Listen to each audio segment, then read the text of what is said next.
when you say aray. Ay, ako ang second. Ano ba yan? Wala ako nga. Ay, Merry Christmas! Merry Christmas! Merry Christmas!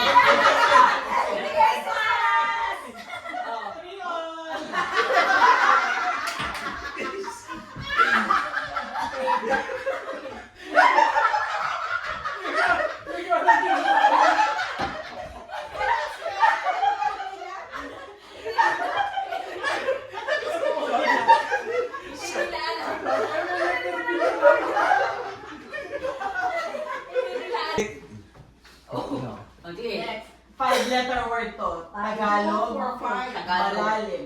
Hala. Naku. Yung mga Tagalog ha, sabihin nyo sa akin. Tagalog, which means to gather, often used for people coming together.